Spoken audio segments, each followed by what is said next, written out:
Huh? Huh?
Yeah.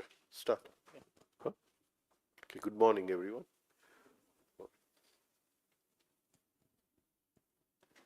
Today we're discussing about conch shells or shank. Scholars derive the word shank from the combination of two parts, sham meaning auspicious, peace or well-being, and kha which can mean space, sky or cavity or hollow. Right. So, Shankha, to make the space auspicious. So, when we blow the conch shell, the air goes through a spiraling movement. And that air which goes out through a spiraling movement, it affects the air particles around, and the whole room or the space around us is made auspicious. It is made purified. It is purified. It is renewed, right? So, in temples, at the time of Arti, they blow the conch shell, the Shankha, right? And that Shankha has a purifying effect on the atmosphere around us. Another meaning of kha can be excavation. Sham to be at peace, to be silent, and Kha to excavate. Within us, within all of us, there is an area which is totally silent, which is totally silent. We are not able to penetrate into that area. We are not able to take our attention into that area. That area, this is the central brain cavity. The central brain cavity is called the Brahmarandhra. And the Brahmarandhra has 4 doors: 1, 2, 3, and 4. So near the 4th door at the top is what we call few millimeters inside, is at the in the right midbrain there is this area called the silent area, and we would like to penetrate that area where everything is totally at a standstill. There is nothing like life, there is nothing like the universe, nothing remains. Everything goes back into its original shell. And this shank, it activates that, it is able, it excavates. We go deeper into ourselves and we enter that area of total silence. And that is why we blow the, what you call, conch shell, so that the air which is passing through the Brahmarandhra right? It takes on a spiraling shape, and it opens the door to the divine fragment.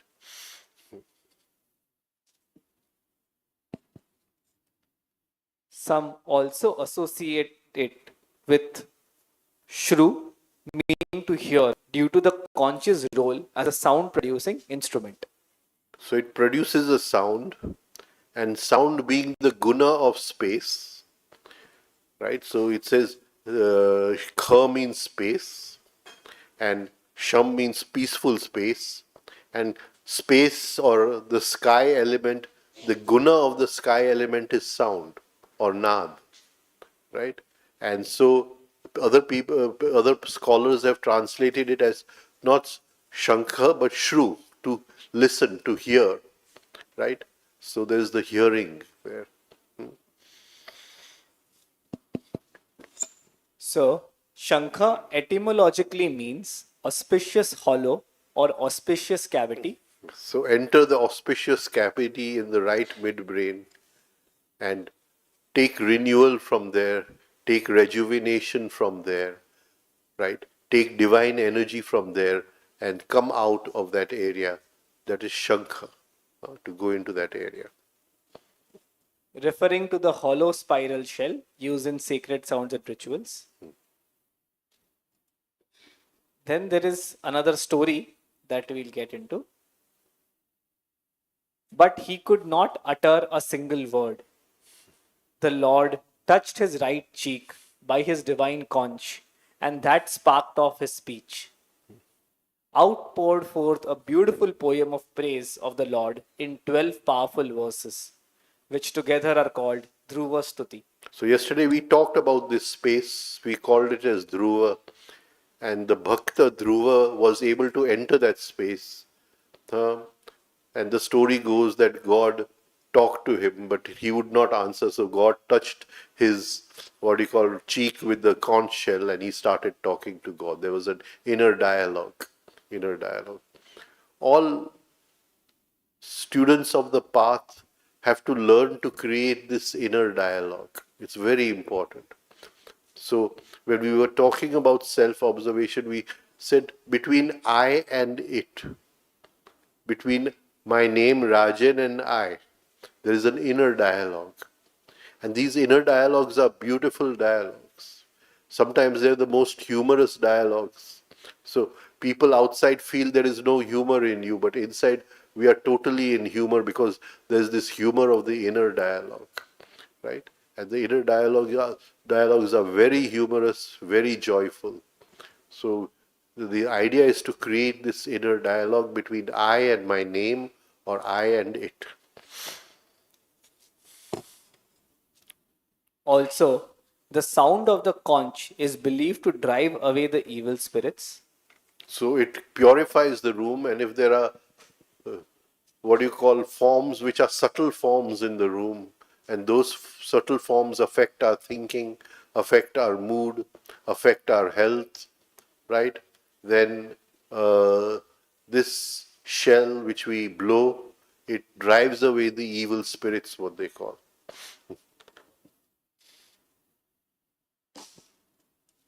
The blowing of the conch or the shankha needs a tremendous power and respiratory capacity. Hence, blowing it daily helps keep the lungs healthy. Yeah, so it's good exercise too, right?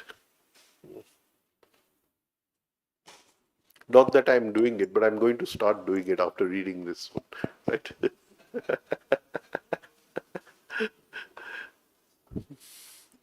Actually, many years ago when I wrote these notes, I got a very beautiful shunk. I've got two of them now, and uh, my aim was to start blowing it every day, but I've never got down to doing it.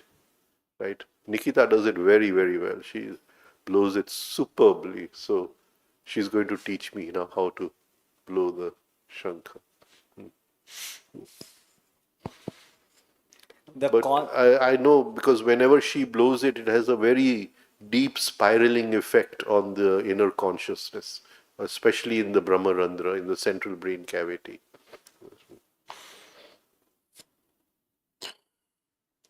The conch or shankha is the most ancient musical instrument known to man. Yeah, so when there were no musical instruments, this was the musical instrument known to man. Obtained as a gift from the great ocean, it was held as sacred and references found all over ancient Indian literature. Yeah. One of the practices which we call for Shankh is that you hear the sound of the ocean. Of course, today's science says that is not the sound of the ocean, that is the sound of blood, what you call, flowing through your brain and through the ears. But the rishis called it the sound of the ocean. And they say that if you hear it every day, you make a practice of hearing it every day, then 6 months before we are going to die, we'll stop hearing the sound. The sound will start getting very soft and small. So we know now the bells are going to toll for us at some time or the other. It is seen in the hands of almost all gods and goddesses. Especially Vishnu, he has four, what do you call, iconic symbolism: the Shankha, the lotus, Padma, the Gada, and the Sudarshan Chakra. The Sudarshan Chakra. These are, wherever you see these in a temple, you know this is a statue of Vishnu. That is how you recognize a statue of Vishnu.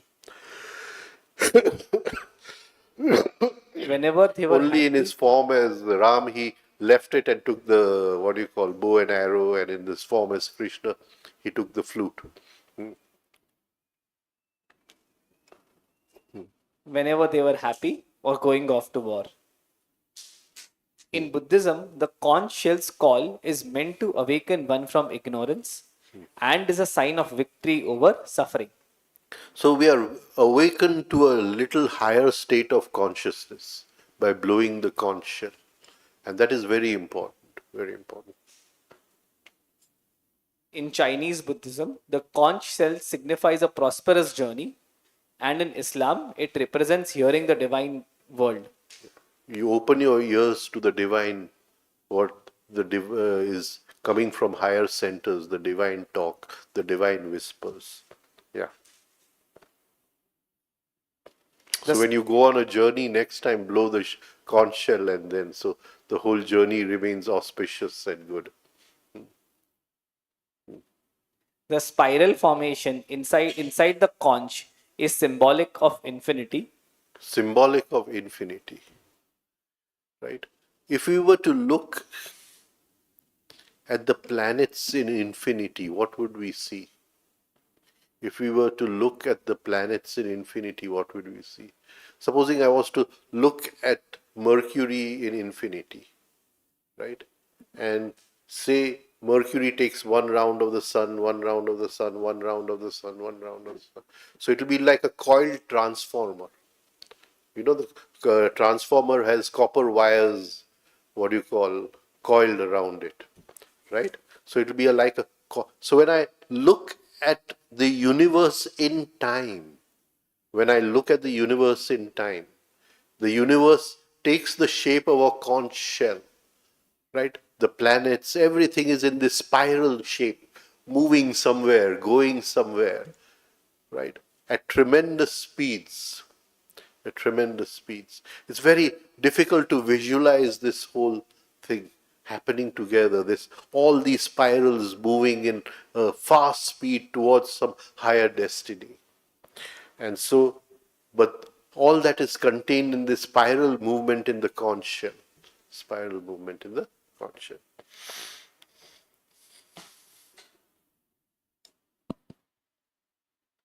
The space which gradually expands in a clockwise direction. Yeah. We can also get anti-clockwise ones, but usually we don't use those anti-clockwise ones. Yeah. The shell is like the human journey of life. The hard casing protects life. The pearl inside, a scallop or oyster, and its aquatic nature associates it with the feminine, lunar, and virginity that is symbolic in music. Right. So there's a shell which is hard. So as if the universe is an egg, and we call it the universe as Brahmand, the expanding egg. right?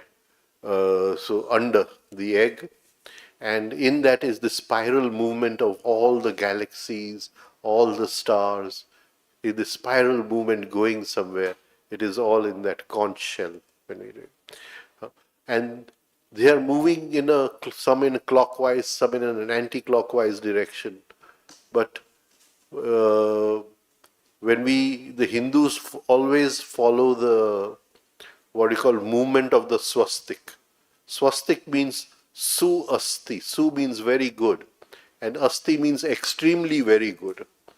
Su asti, swastik. So the movement of a swastik is always in the clockwise direction. So when we make a staircase in a home, we make it always in the clockwise direction, right?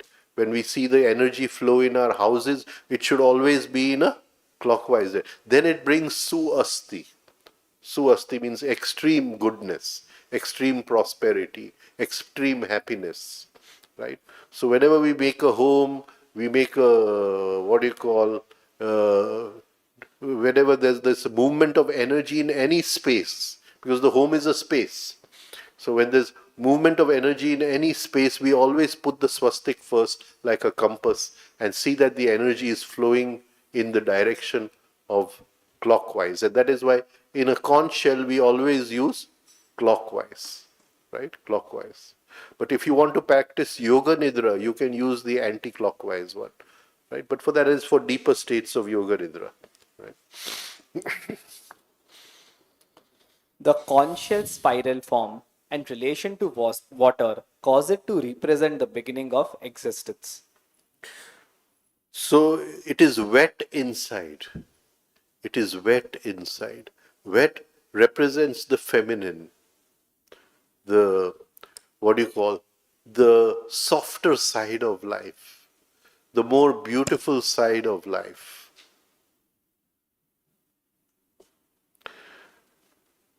The emotions are represented by water. Water is the emotional body. Thank you.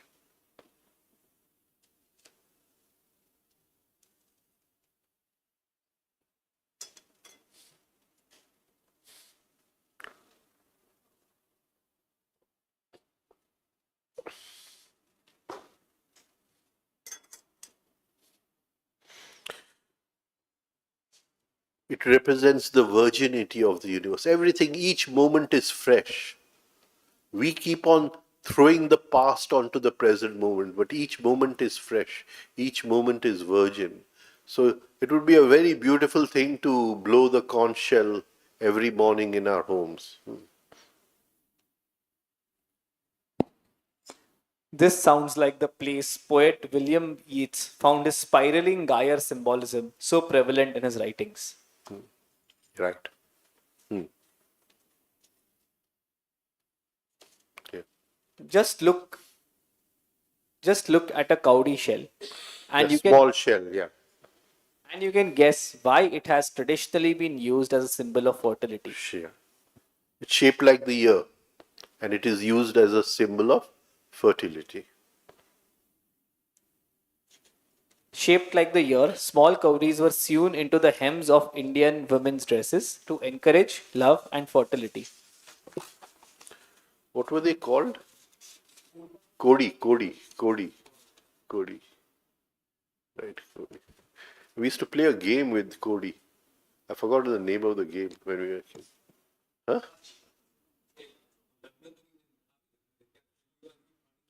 Oh, right. What was the name of the game? Huh? Chopat. We used to play a game with Cody, yeah.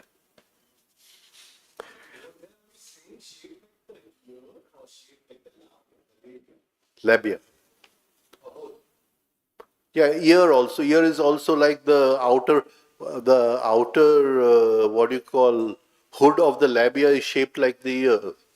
The two ears, if you put them together, it is the outer hood of the labia. And this is, yeah, together.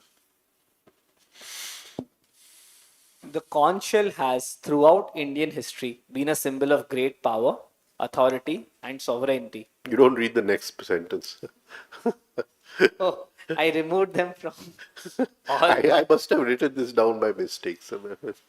Right. Should I read it? Nay, just done. Conch is one of the Ashtamangal. Ashtamanglas, the four, what do you call, prosperity, good luck chins of Vishnu, Ashtamangal. Huh? This is one of them. Each mythological hero in ancient Indian epics is described as having a great white conch shell, which usually has a name. When the hero sounds his white conch, it invokes terror in his opposing forces and symbolizes the start of a battle. Yeah, so in the Mahabharata, all the heroes had a conch shell and they would blow their shells, right, before the start of the battle. Start of the battle. It is this ancient belief that is thought to have influenced the image of the white conch in Tibetan music, in that the white conch is a sacred symbol of peace and good Good energy. energy.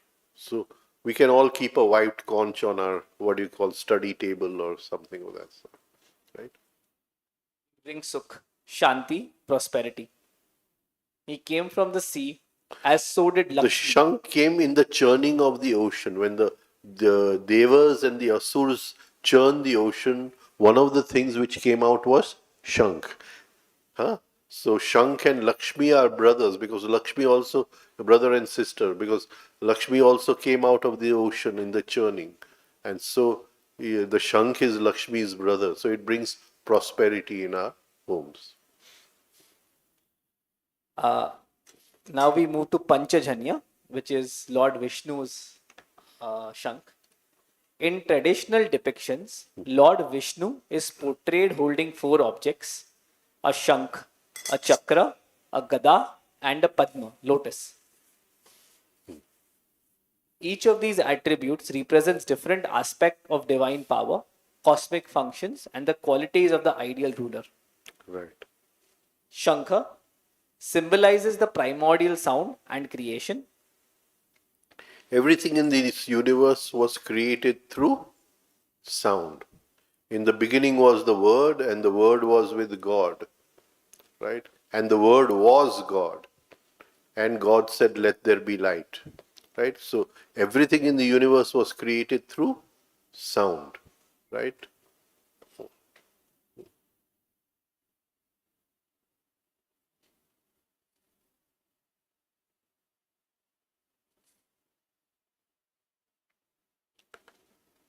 The Indian Shastra, I think the Rig Veda also begins in the same way that the Bible of John begins.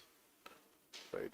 John's Bible is much deeper than the other three Bibles. The other three are not as deep as John's Bible. And in that, he starts this Bible with these words: in the beginning was the Word, and the Word was with God, and the Word was God. And the Rig Veda starts, Prajapati evam idam hasti. First was Prajapati. Tasya vaka dvitya hasti. With him was the Word. With him was the Word. Vaka evam param brahma. That Word was the param brahma, was the God. So, you see? Samaithunam sambhavat. So then he says the God had intercourse with his own world, with his own. Of course, the Bible cannot talk in such language, but the Indian Shastras talk in such language. Sa Maithunam Sambhavat. He had intercourse with his own word, and the whole universe was created.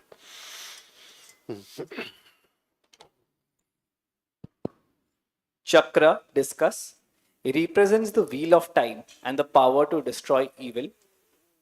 Chakra. Everything is moving, but this is not an ordinary chakra. This is the Sudarshan chakra. Su means right, good. Darshan means observation. It is the chakra of right observation. The light of observation kills the inner enemy, right? Sudarshan chakra. So uh, it is not just an ordinary chakra, it is a Sudarshan chakra. And that chakra comes through self observation when we are practicing self observation, right? Gada symbolizes strength and protection. Gada, the weapon, the mace. But if you go a little deeper into the word Gada, we have the Hindi word Gadya Padya, prose. We have the Hindi word Gadya Padya. Gurdjieff talks a lot about external considering. Gadya Padya is the language I use is soft, beautiful, rhythmic and musical. The language which I... All external considering starts with right use of language.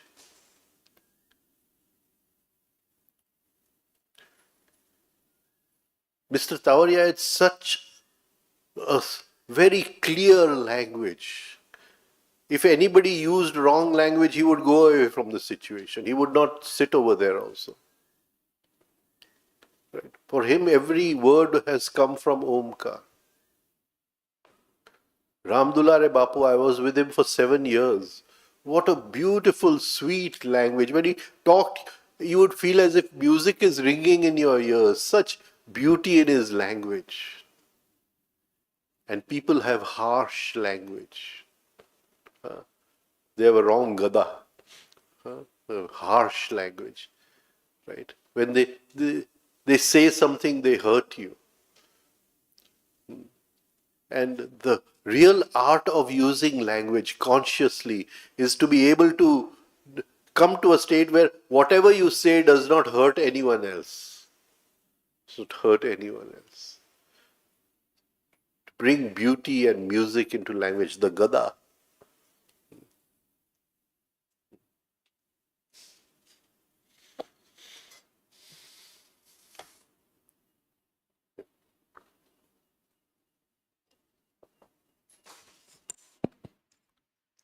Padma lotus represents purity, enlightenment, and spiritual awakening. The lotus grows in mud, but it rises above the mud. The mud is the negative part of our emotional center. And the lotus rises above that. When water falls on the lotus, it doesn't stay on the petals of the lotus, it flows down. Nothing. The lotus is a symbol of non-attachment. Nothing can be attached to the lotus. It's a symbol of fertility, the expression of the universe flowering in the form of a lotus. And that is why Brahma is sitting on a lotus. Many of the Devis are also sitting on the lotus. The pollen of the lotus is highly fertile. And if you put a little bit on your tongue before sitting in meditation, you can go into very deep states of meditation just by using the pollen of the lotus. So lotus is a very, very powerful symbol. Powerful symbol. Right. Among these, the Shankh stands out as a symbol of auspiciousness and divine sound. Sound. Because everything was sound. Right? From sound light came, according to the Hindu Shastra. Right? In the beginning was the word, and God said, let there be light. Let there be light. Let the word transform into light. That word was what the Hindus call as para or anahat. And then light comes, pashyanti. Pashyanti means I can see. And pashyanti becomes madhyama, and madhyama becomes the words we speak as Vaikhari.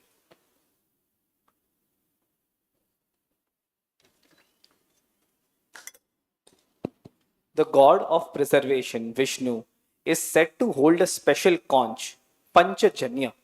Panchajanya. Panchajanya.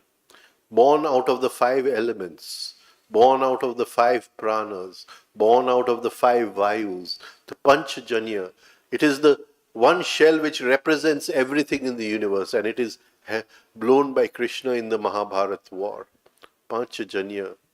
Panchajanya Rishikesha, Devadatta, Arjuna. Devadatta Dhananjaya. Dhananjaya, not Arjuna. Devadatta Dhananjaya.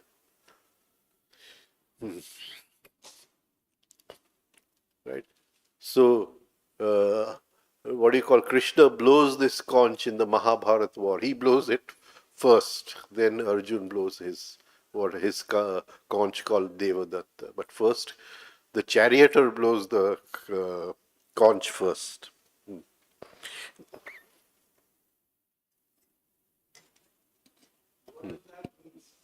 Huh? That the Pandavas were totally surrendered to Krishna only. He was the one who led. Right? He was the one who led. Otherwise, the general should blow his first, but the charioteer blew it first.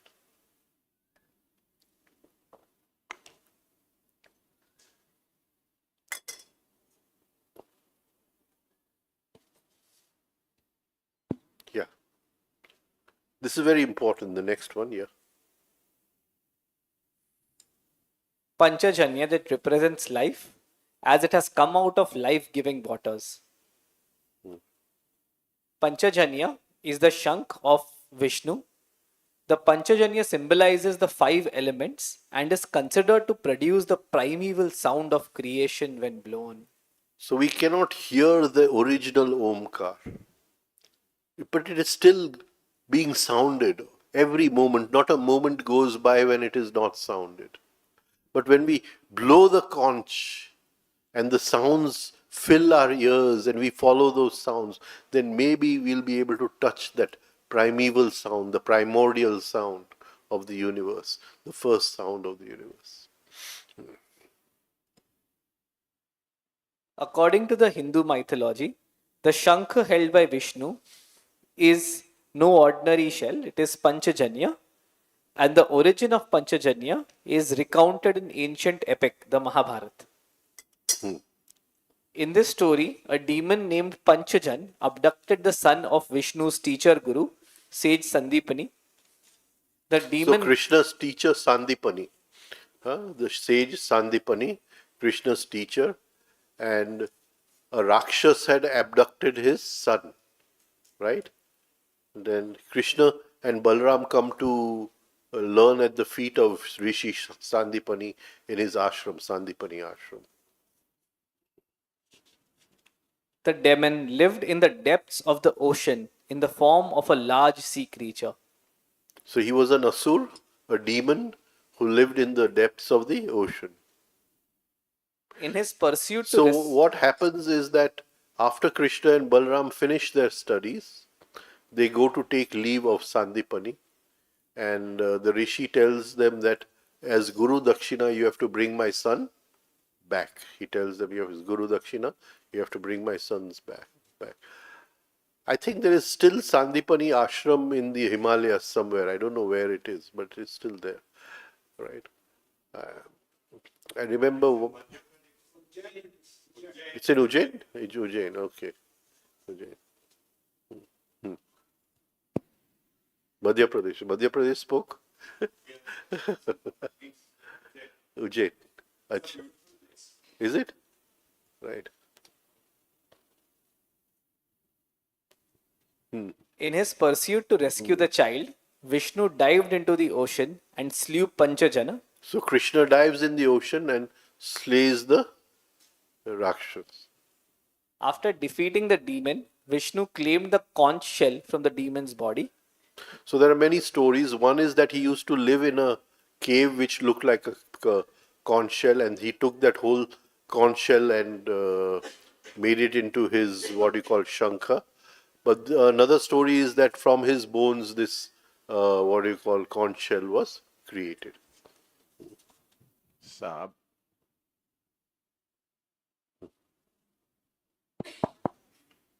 It's on now.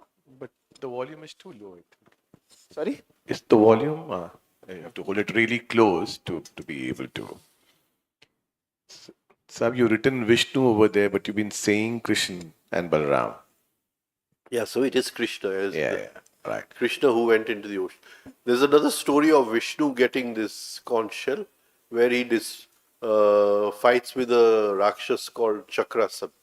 But that is a different story altogether. But here, the normal story is Sandipani Rishi asked for Guru Dakshina and Krishna went into the ocean and got it. And what is the meaning of the word Sandipani? We haven't seen Sandipani. I don't remember just now. No, we have not really gone All there. right.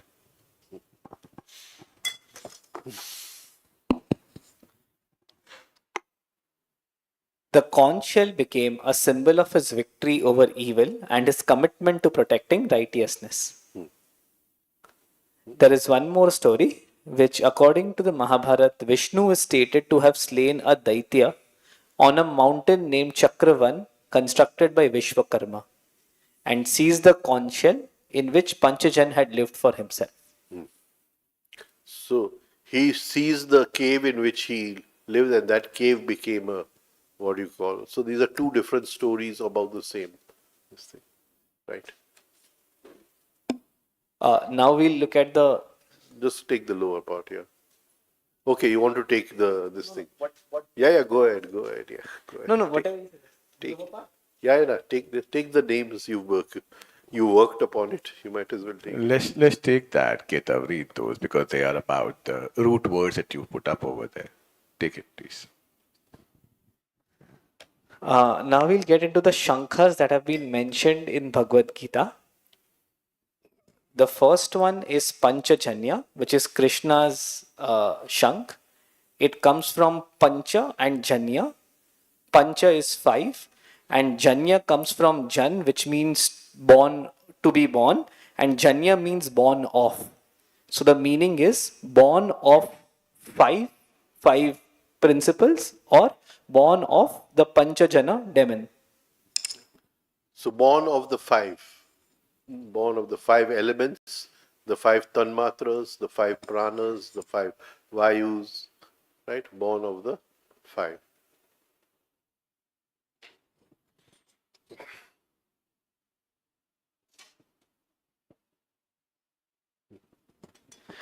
The second one that Arjun blew was Devadatta.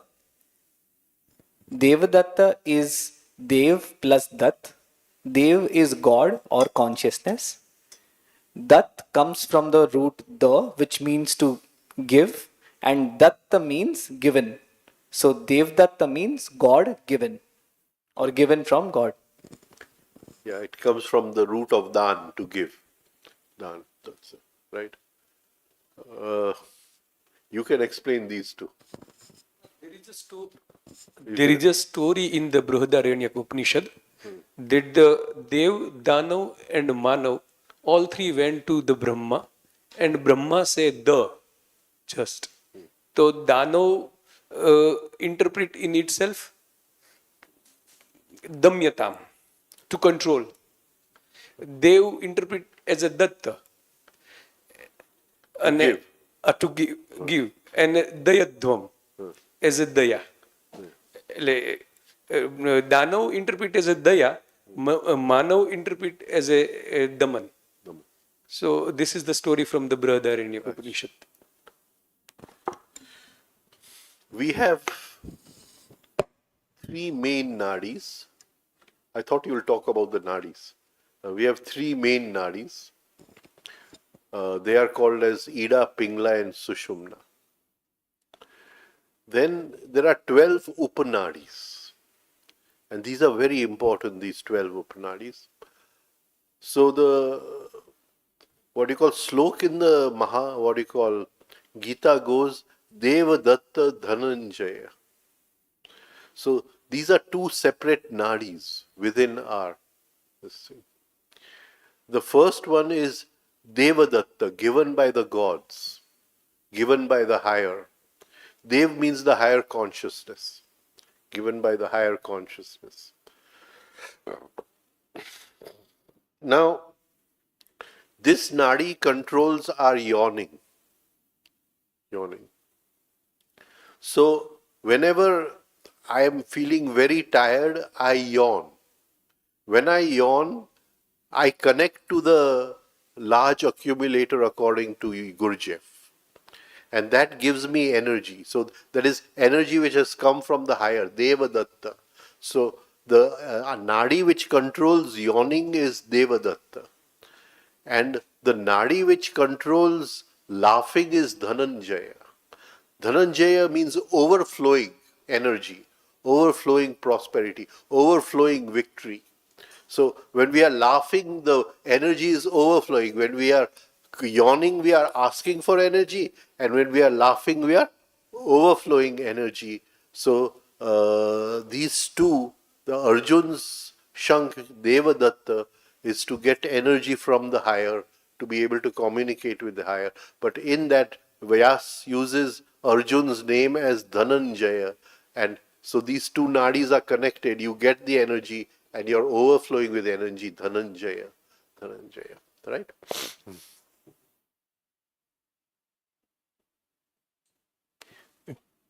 Can we just have a look at the 12 Upanadis, as you said?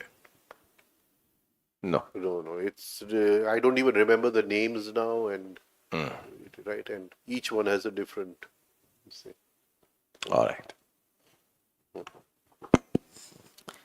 The next one is Poundra, which is which is from Bhim. It's a large, loud conch.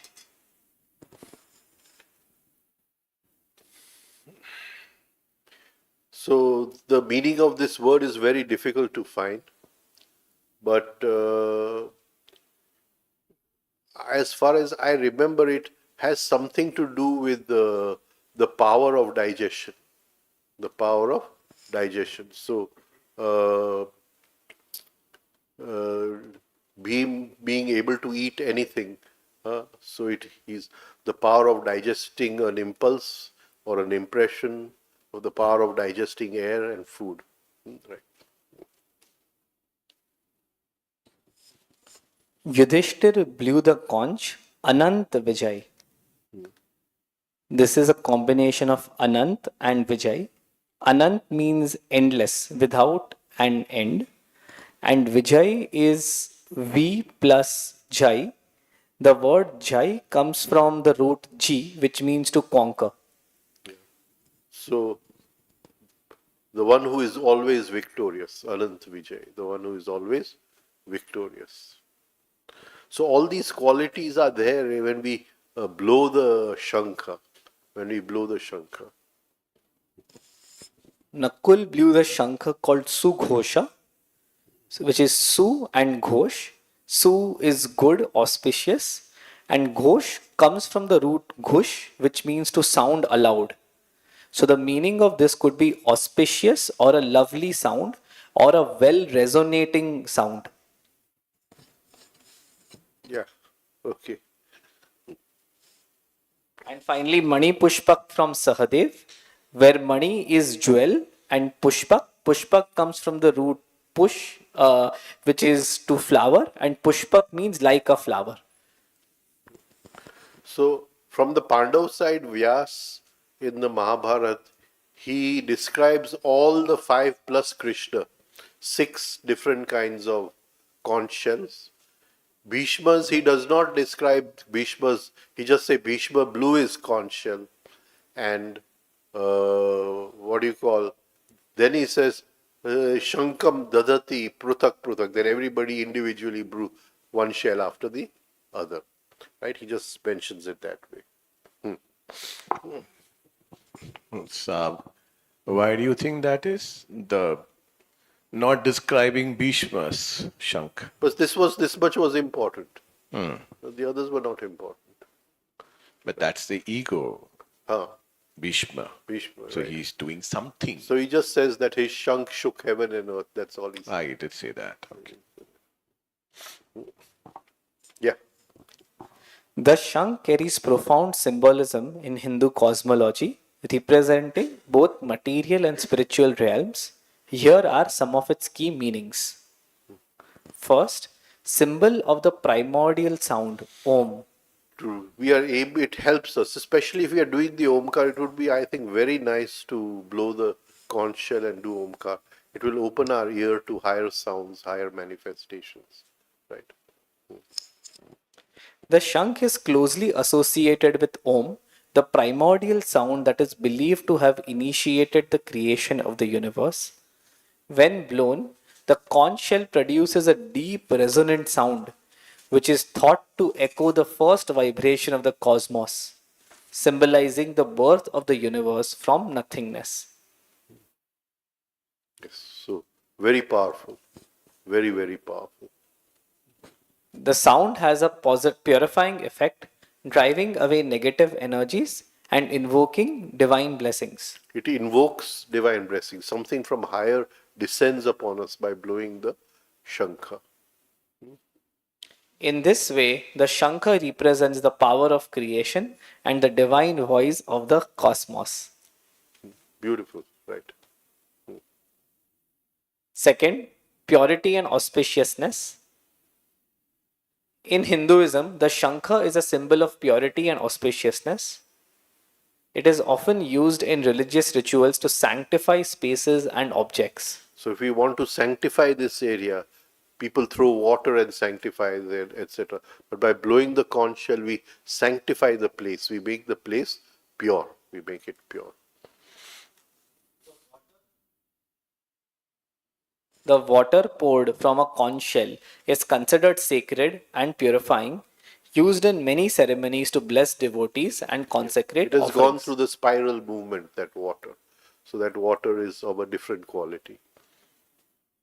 The Shankha's association with water and the ocean, from where it originates, further strengthens its symbolism as a purifier of both the physical and spiritual realms. The ocean is our emotional center, and it is today full of negative emotions. So just the blowing of the shank will help us a lot in cleaning up the emotional center. Third, protection and the dispelling of. In mythology, the sound of Vishnu's conch, Panchajanya, was said to terrify demons. Blowing the Shankha was believed to invoke divine protection, ward off negative forces, and signal the arrival of righteousness. Yeah. Bhoot preta nikat nahi aave. Huh? So by blowing the shankha, right, it ward offs all evil, all evil. This protective aspect is reflected in Hindu rituals, where conch blowing marks the beginning of pujas and significant spiritual events, signifying divine presence and the removal of obstacles. Right. It brings divine presence. We are able to hold our presence, what Gurdjieff calls as self-remembering. The flow of life and energy. Last point. The spiral shape of the Shankha also holds deep symbolic meaning. The spiral is a universal symbol of expansion and the movement of life energy. So in the beginning, God was just a dot. He wanted a playground, so he expanded the dot, but it didn't expand this way. It expanded in a spiral movement. It expanded in a spiral movement. It represents the cyclical nature of life, the flow of time, and the The expansion created time, time and space. He wanted to expand, but it took time to expand. So movement from one A place to B place created space, time. Sorry, right? And there's three things go together: time, space, and light. Time, space, and light. Light is time. Light is time, right? So I'm seeing a star, I'm seeing its light, but the light may be 4,000, 10,000 years old, right? So I'm looking at the star in time because of the light. So wherever there is light, there is always time, and wherever there's time, space creates time. So time, space, and light, they always move together.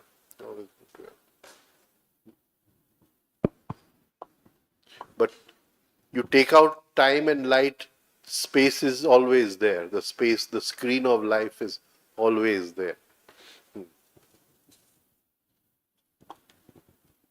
Vishnu holding the Shankh symbolizes his control over the cyclical processes of creation. All the cycles of the stars, the cycle of digestion, the cycle of circulation, everything is controlled by Vishnu. And that is symbolized by his holding a shank in his hand.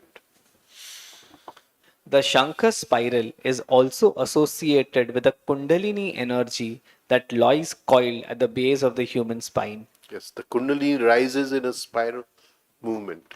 The Kundalini rises in a spiral movement. Waiting to rise through the chakras to achieve spiritual awakening. In Vedic astrology, the blowing of the Shankha is believed to pacify the malefic effects of planets, especially Rahu and Ketu, Yeah. which can cause turmoil in one's life. The sound of conch is thought to harmonize cosmic energies and mitigate astrological imbalances. Rahu. Rahu is a demon with only a head, very intelligent. So when we look at, godfathers, all the underworld characters, Rahu is very strong in their horoscope. Ketu is the symbol of yoga. But before this yoga can happen, the person who has Ketu in his first house in the horoscope must get over obstinacy. Otherwise, obstinacy will kill the the possibility of rising in yoga. So, Ketu and Rahu, Ketu is the body without the head, and Rahu is only the head.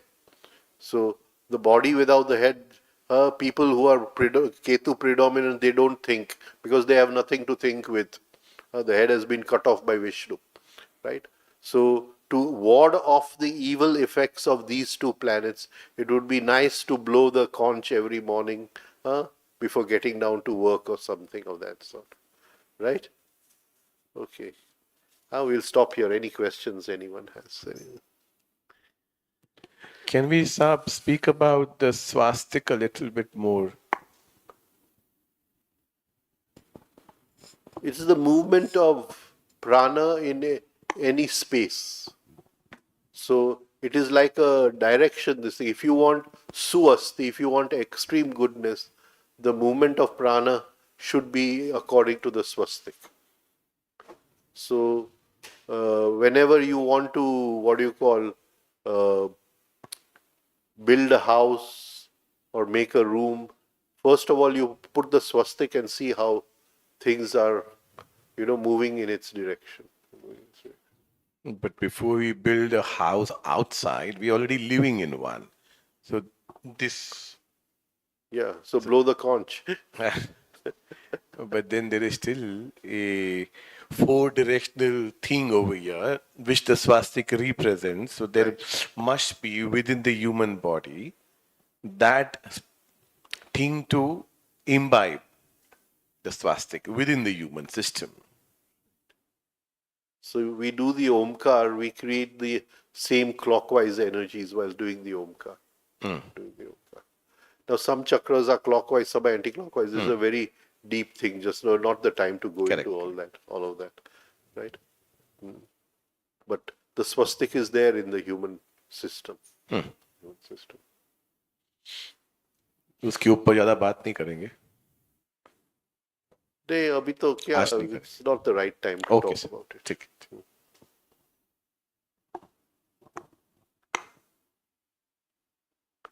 Yeah. Two questions. First is you in one of the previous sessions you spoke about how negative emotions are responsible for 5% of karma but 100% of events. Will you please expand on that? Only 5% of our actions become karma. And that is the 5% which is connected with harming somebody else. I want to give it back to you. Then that becomes karma. Right? But what do you call, go out and have a dinner with you, I have nothing against you. Then it does not become karma. So only that part of action becomes karma where there is the desire to harm somebody, or there is a what do you call blot of a hinsa inside it, of enmity, violence inside it. Can you get what I'm trying to say? So that is only 5% of our total karma. And that 5% invites 100% of the events in our life. because we need freedom from those five. The soul wants to be free of those five. So it will invite events in our life where those five come from the unconscious into the conscious, and they become a part of our action, and we look at them and be free of them. We observe them and be free of them. That is what I said. The other one is I read in the book that astral is the primary body. Can you please explain what that means? So we have an emotional body and a physical body. The emotional body is totally run by like and dislike. So I see something in a shop and I like it, so the desire comes to own that thing, right?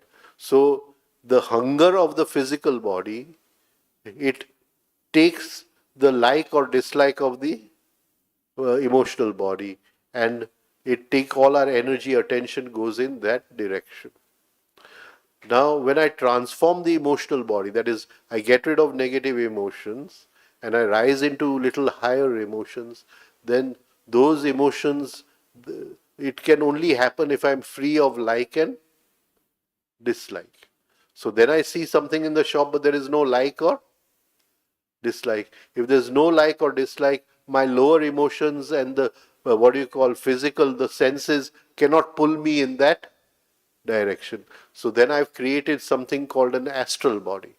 Gurdjieff says you don't have an astral body, you have to create an astral body. We have an emotional body. From the emotional body, we create an astral body. Once the astral body is created, then we are free of like and dislike. Then our emotions don't follow our physical likes, dislikes, hungers, what do you call, all that. Can you get what I'm trying to say? Yeah. So it becomes the primary body. Just now the physical is primary and the astral is following the physical, because there's no crystallized astral inside of it. It's just a what do you call, load of emotions. Load of emotions.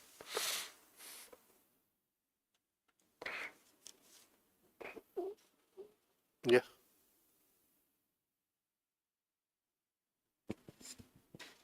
Uncle, yesterday you mentioned about that only 3 times you in a life you get the calls for from the inner being. From the inner guru, yes. Yes. So what are that 3 times? Is it exactly a time or a incident or something like that? Usually it happens at moments of deep shock in our lives. So if somebody close to me has died and I'm in deep pain, then the inner guru may whisper, this is the time to rise above pain, to right? So you find a path, find a teacher, find a method of rising above it, right? Or I may have an accident, a bad accident, and I may be in hospital with a lot of pain, and the inner guru may speak to me. So in everybody's life, he speaks 3 times, right? If we don't hear it, it doesn't matter. But if we hear it and don't do it, then it will take go into a long cycle where then it will speak to us again after a very long time. Very long time.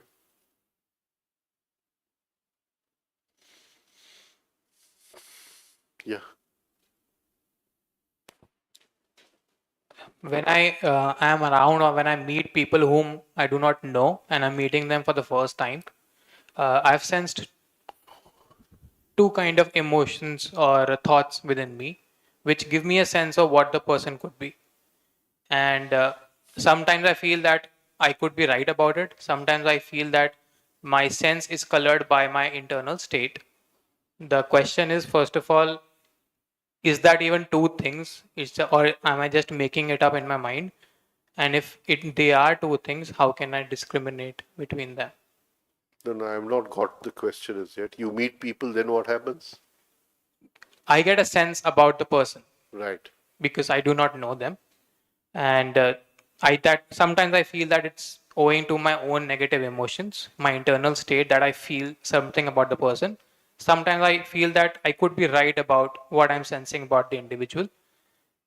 As both the things are happening in the mind, both are about sensing about the person. Are these even different? And if yes, how can I discriminate between the two? First of all, when has the sensitivity come? If the sensitivity has come before the thought, then there are more chances that it is a true sensitivity. If the thought has come first and then the sensitivity has come, there are more chances it is through an attitude. You get what I'm trying to say? So if dislike comes first, then it is through an attitude. But if like, dislike does not come and there is no interference of thought, then the sensitivity is the right sensitivity. 9 out of 10 times. 9 out of 10 times. Right? So you have to look inside that, did it come out of a thought or did it come out of just a sensitivity? Right? Sensitivity is much faster than thought. Right? So just you have to look over there where it came from. No, you don't got it.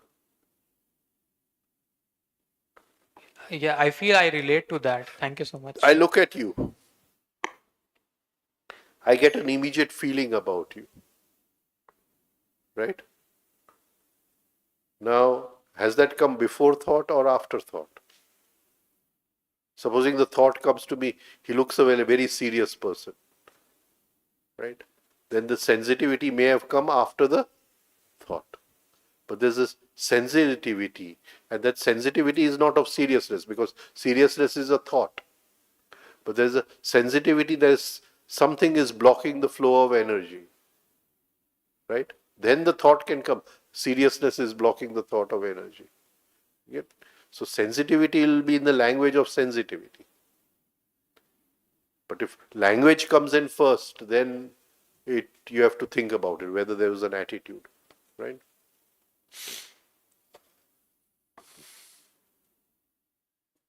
Yeah. Sir, one thing, little maybe off topic. I want to know in minimum possible words what is occult power and what is how to gather occult power.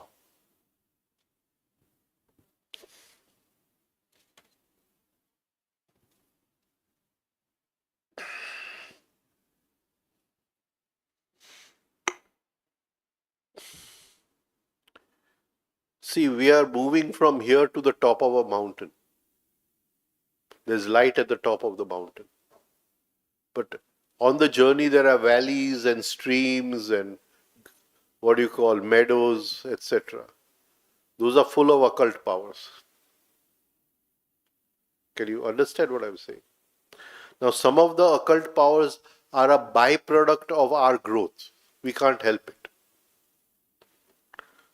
Supposing I have worked on negativity for a number of years, then immediately I'll be able to see negativity in somebody else, where the negativity is. That is a byproduct. There I have to see that that it does not strengthen my ego. Otherwise, it strengthens the ego. So those occult powers are bad byproducts. But there's a whole range of occult powers, and we can divide them into black magic and white magic. White magic is where you can have powers which you use to help people, and black magic is where you use them to, what do you call, create more evil, more this thing. So it's in the whole thing. If you can read the books of Franz Bardon. He has gone very deep into all of this, very, very deep into all of this, if you're interested, right? And he's given all the experiments and techniques of harnessing occult powers and all that, right?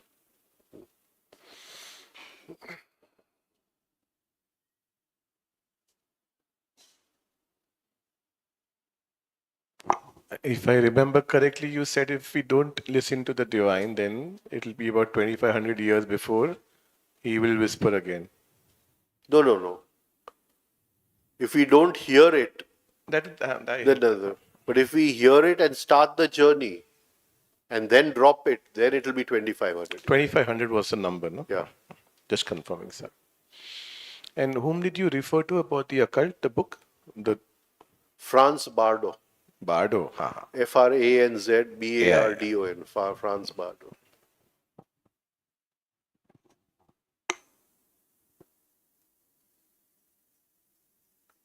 Shall we now do the 3 Gayatri mantras?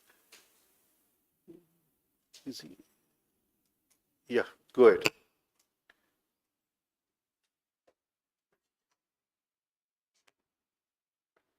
Let's find out if the eyes.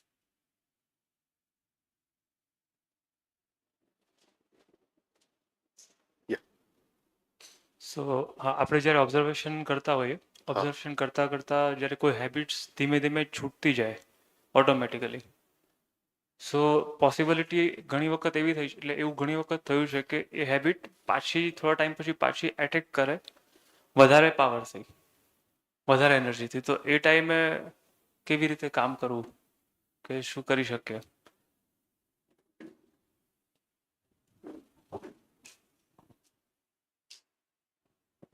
Habits is a very deep subject. Very, very deep subject. So when you're talking of habits, what do you mean by habit?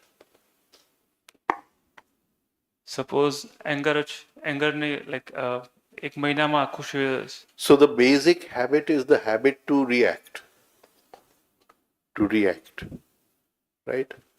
And there will be situations where you will pause and not react. And there will be situations where you forget and you will react. Right? And that struggle will go on for a long time. Then a point will come where you'll nearly not react. Even then, you can't say there are situations where you don't react. You still react. Right? But now, in most situations, you don't react. And when you react, you don't throw negativity. Right? So, so the basic habit is reaction. But when we study habits, we must study habits of the intellectual center, habits of the emotional center, habits of the moving center, and don't worry about the habits of the instinctive center. We don't bother about those habits. But all these 3 centers, they are filled with habits.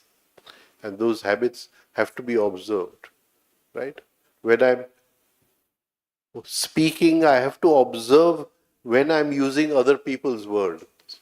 Otherwise, the habit is always nothing is original of mind. Everything is from somewhere else. Can you get it? So that is a habit, right? So difficult to observe, very difficult, right? When we we observe the emotional, we have to observe where our likes and dislikes have come from. And we will see most of our likes and dislikes are habitual. So habits is a very deep subject, but the basic habit is to react. At least we can start working upon that.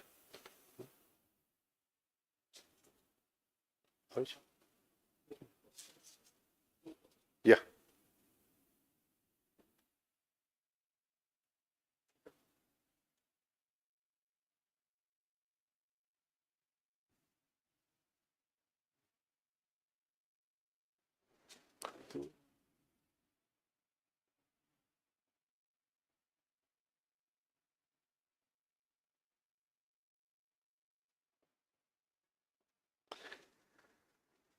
We have to continue for another 15 minutes. So anybody has some questions? There are 2 questions online. Okay.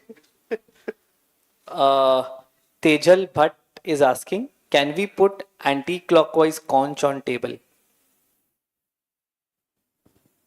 I would prefer you just now work with clockwise. Why are these questions coming? It should not. You work with, at least start working with a clockwise one.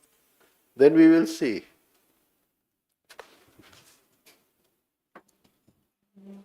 Piyush Bhai asks. Piyush? Piyush. Veeravat. Oh. There are 2 types of Shankh. What is the significance of each one? No, we've already given the significance. Was he listening or? Huh? See, he's asking of the anti-clockwise again. We'll talk about that some other time. Anti-clockwise.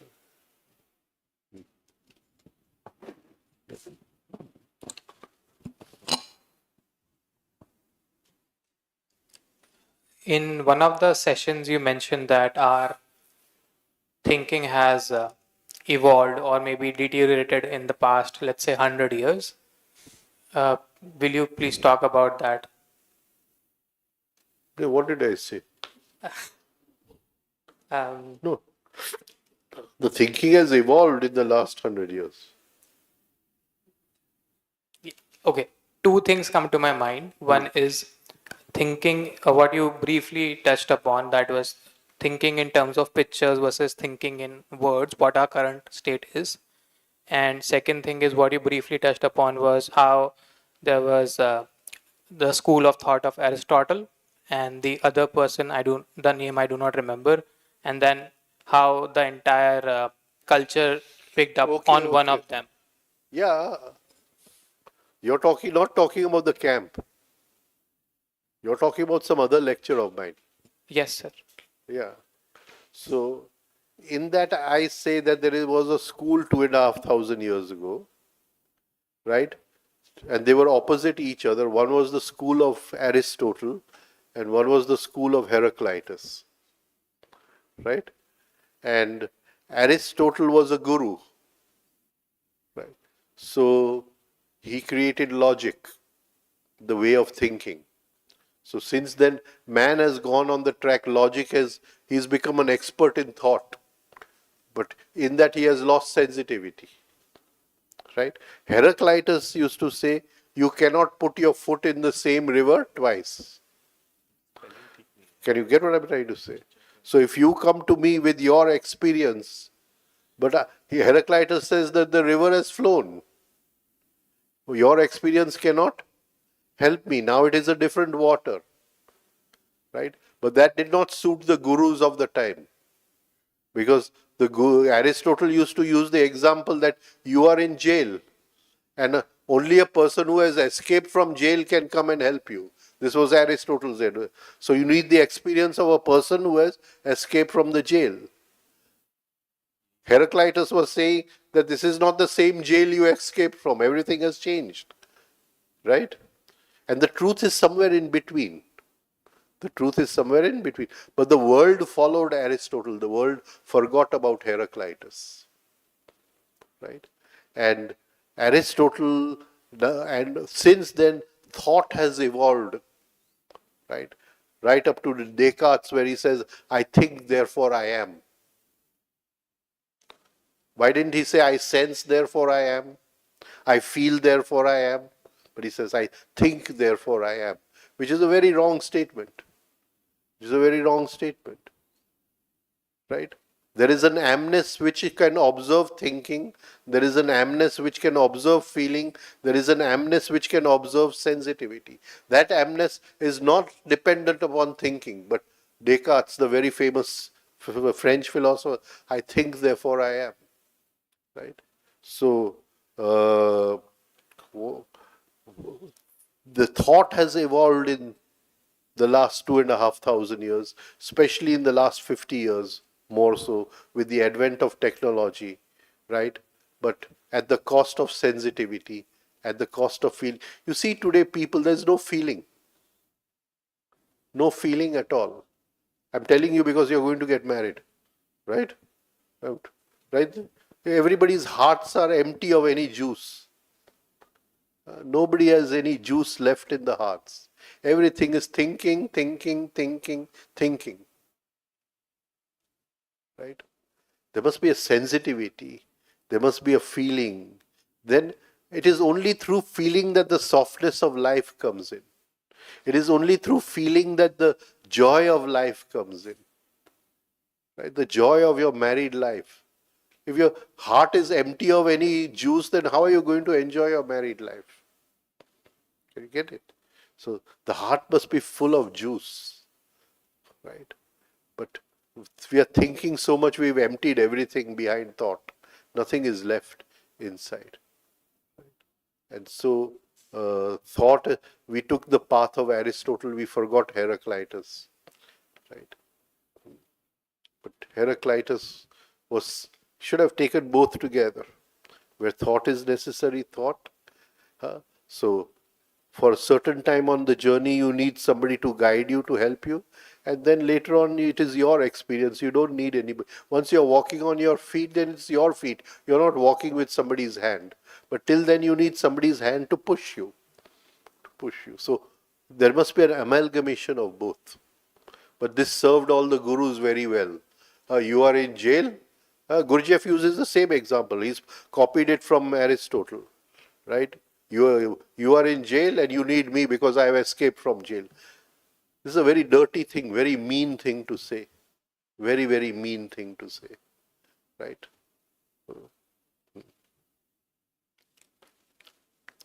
Yeah.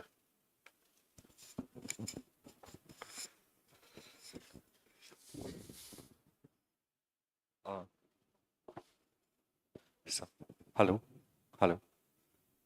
So the other day you had spoken about experiencing the orgasm inward. If you can throw some light, and same this thing, what do you do with anger inward?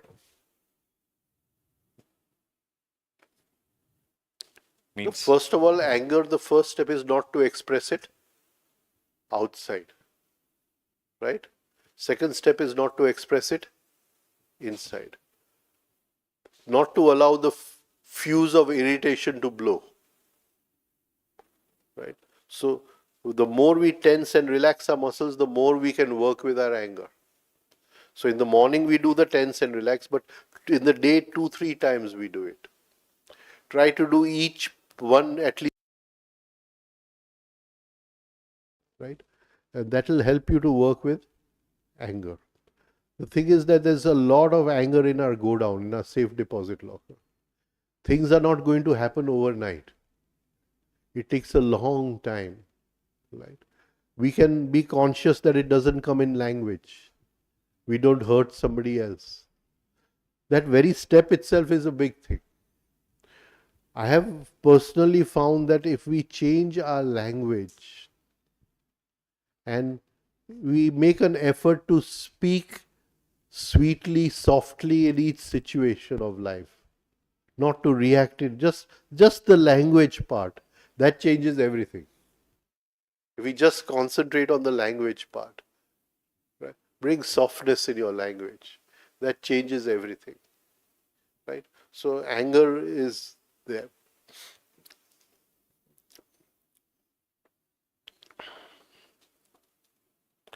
Sex energy is of 3 kinds. First is the energy of excitement. Then comes the energy of sensitivity or the energy of love. And then comes the energy of orgasm. These are 3 parts of sex energy. In females, orgasm and ejaculation are separate things. Female ejaculates once in a month. The male ejaculation and orgasm go together, right? So for the female, because ejaculation goes with orgasm, the male loses energy. The male loses energy. It takes years of hard work to separate ejaculation and orgasm, where you come to a state where your body is not producing sperm any longer. It's a very high state, very, very high state, right? Where your body is not producing. So now there is what you call orgasm, but there is no ejaculation. Only then are you ready for the higher states of what you call tantric yoga. But even in a lifetime, people are not able to separate ejaculation and orgasm.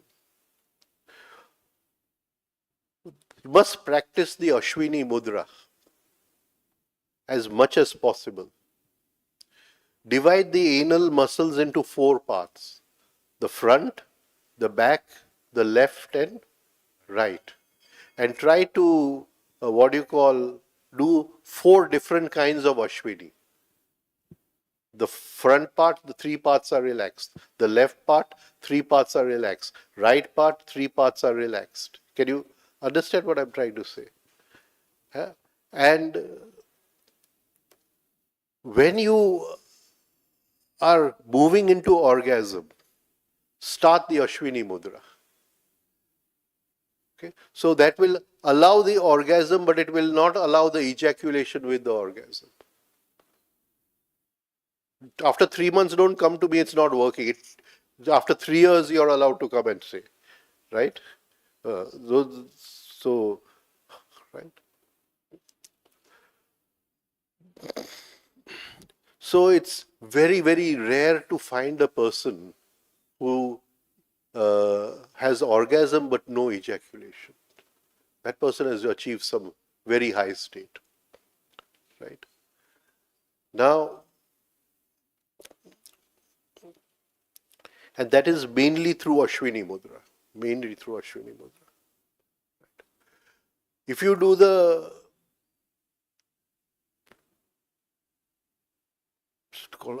other mudra, Vajroli Mudra.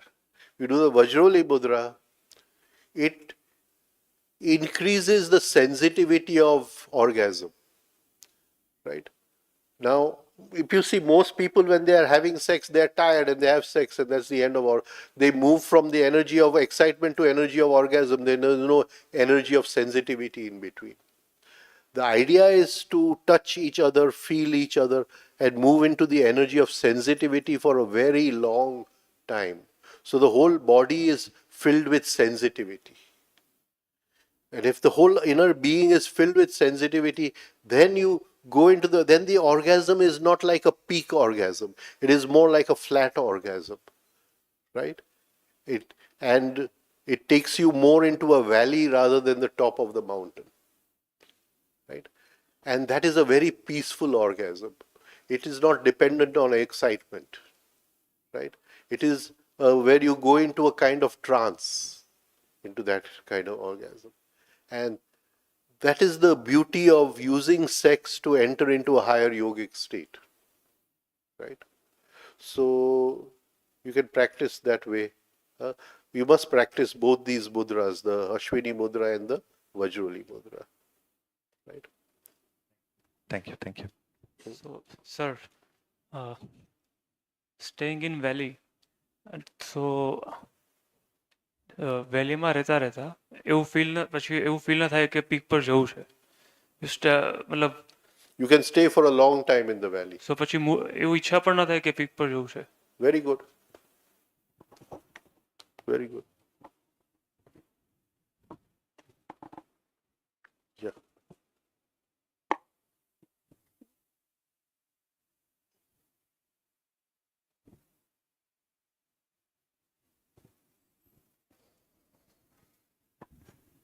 Rajan bhai, we had talked about desires. I just wanted to know, we have desires irrespective of the fact they are fulfilled or not. The impediments and obstacles are already there and encountered. Is it right? I'm not understanding what you're saying. We have desires. Yeah. And irrespective of the fact that these desires are fulfilled or not fulfilled. Right. Even if they are not fulfilled, the obstacles in our path are already encountered.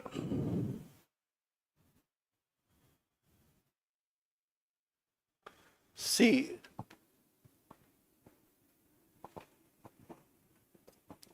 I may say I have 10 desires. Right? But I work with one desire and I rise above the obstacles and I bring freedom from that desire. Will it affect the other 9? Has to. So in that moment of freedom, the other 9 desires, suddenly the uselessness of many of them will become apparent to me. If today I still see value in desire, then I'm looking at desire with the wrong eye. Can you see? I keep a few desires to enjoy life. Right? But there is no, what do you call, expectation that they should be fulfilled or not be fulfilled. They are the desires which are necessary to enjoy ordinary, normal life. If you and I meet, I have a small desire where we shake hands and laugh with each other and be happy. But if it doesn't happen, it doesn't happen. Right? There is no expectation that the desire should be fulfilled. Expectation creates obstacles. Right? So work upon desires, look at your desires, look at the expectation that desires, and then you just enjoy, the desire being fulfilled and you enjoy the desire not being fulfilled. It is both a part of the play of life. I don't know if I've answered your question. Yes, yes, certainly. Thank you. Kaushik પેલા 3 ગાયત્રી કર લે. હા હા હા. I just had one thought before we close the session out, if you allow me. Yeah. I think you've given us a lot in the last 4 days over here. And every time, obviously, we meet, we always walk away with something positive. But it would be nice if, Ketav, maybe on the board you can do one of those drawings where everybody, a few people can share a word. Like for me, I can say, what did I take away in these 3 days? And something we'll all practice over the last 6 months. We want to come back for the next session as a small tribute and a gift to our Guru for his teachings. We shall all make a small commitment that will make some conscious effort in some way. For somebody, it may be self-observation. For somebody, it may be sensitivity to food. It may be sensitivity in my words. So we can quickly do a little small activity for about 2 minutes if it's okay with you. Yeah. Yeah? Ketav, you do one of those drawings where we just write some words that everybody shares, right? And it's sort of our own inner commitment. If you don't feel like sharing it outside, you can commit yourself inside, and we all work towards that a little bit, right? I'll start and then we can go random a little bit. Maybe just pass on the mic and everybody can say one word. We do it for about 3 or 4 minutes over here. And maybe we'll have a little collage of things that we can all walk away with as a gift. And then maybe we make that as a screensaver, a reminder, as our gift to our Guru in his journey and our journey with him overall. Just a small thought, if that works for everybody. Friend, not Guru. Yeah, friend. Is that okay with everybody? Yeah, great. So I'll just say, I would love to work on my sensitivity and relationship with food. About self-observation.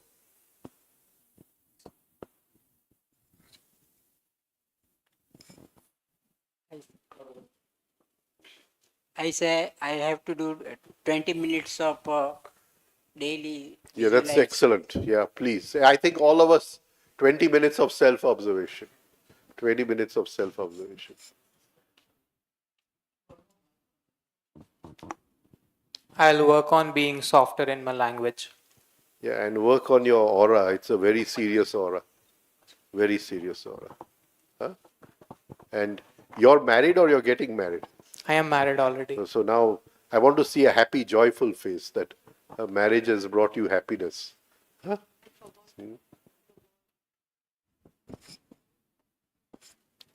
Daily refining. Very that good. I promise. But 20 minutes? Yes, sir. 20 minutes, yeah. Everybody promised 20 minutes of self-observation.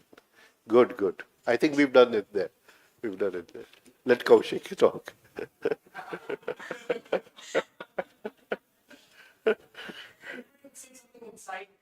Yeah, I'll do more practice of Omkara. Very good.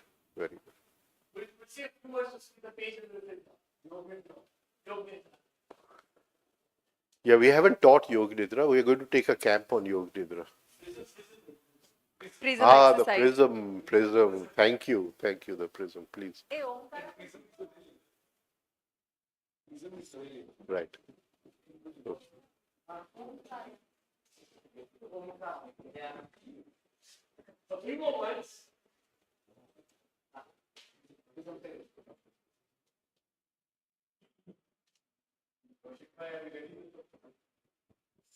Yes. Hello.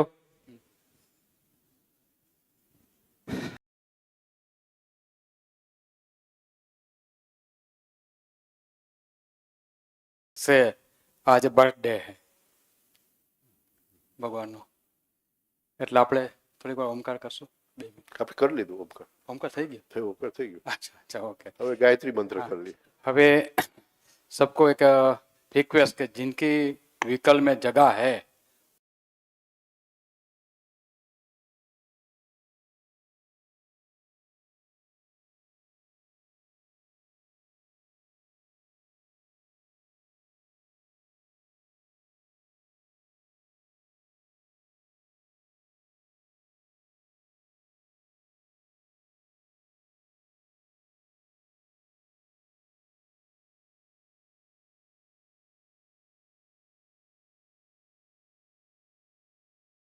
After the Gayatri, today is also Deepak's birthday. So we have asked for ice cream in his honor, right? So we'll have ice cream after the Gayatri mantra, right? रास्ता बहुत खराब है इसलिए ice cream थोड़ा धीरे धीरे आ रहा है Everybody will say happy birthday to Deepak, right? Okay, we'll do the Gayatri mantra.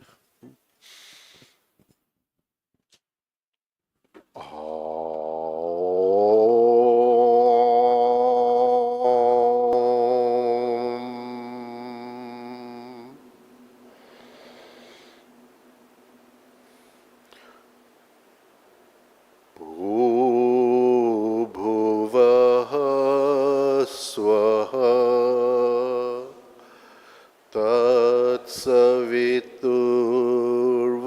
तत्सवितुर्वरेण्यम् भर्गो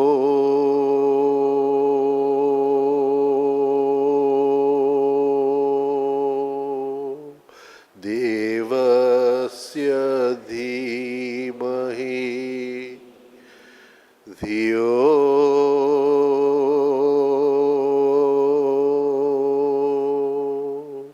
यो नः प्रचोदयात्.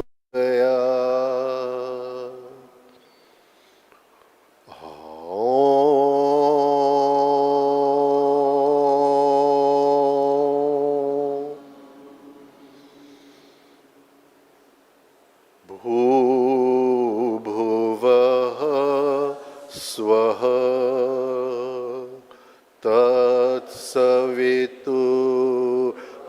तत्सवितुर्वरेण्यम् भर्गो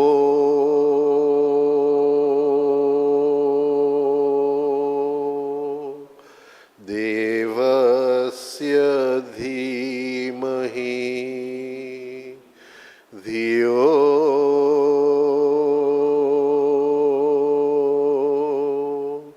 यो नः प्रचोदयात्.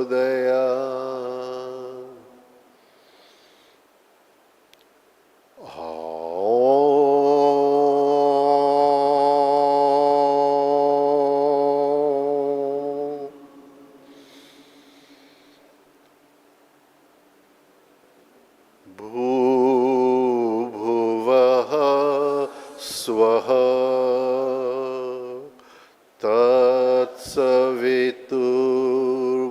तत्सवितुर्वरेण्यम् भर्गो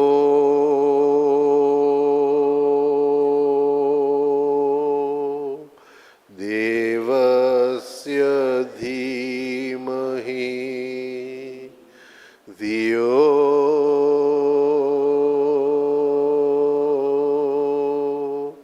यो नः प्रचोदयात्.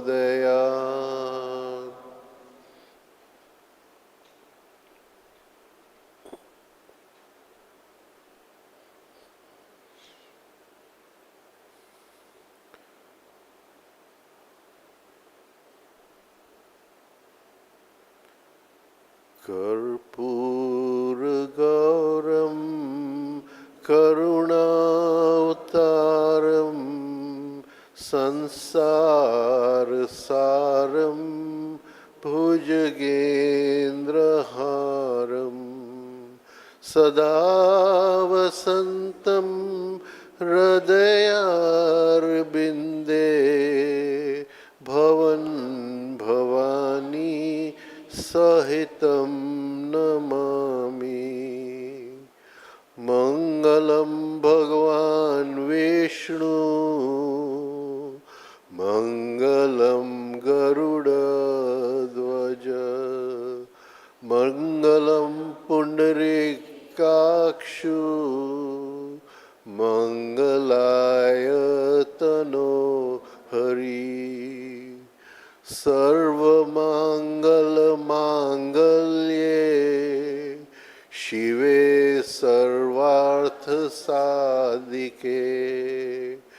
शरण्ये त्र्यम्बके गौरी नारायणी नमोस्तुते सर्वेत्र सुखिनः सन्तु सर्वे सन्तु निरामया सर्वे भद्राणि पश्यन्तु मा कश्चित् दुःखभाग् भवेत् ॐ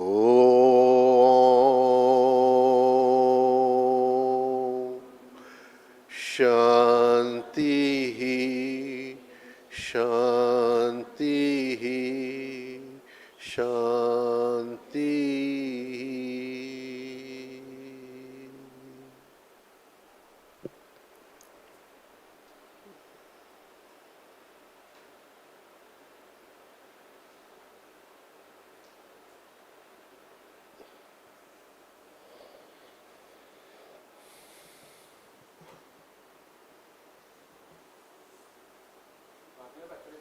ભજન મૂકો 5-10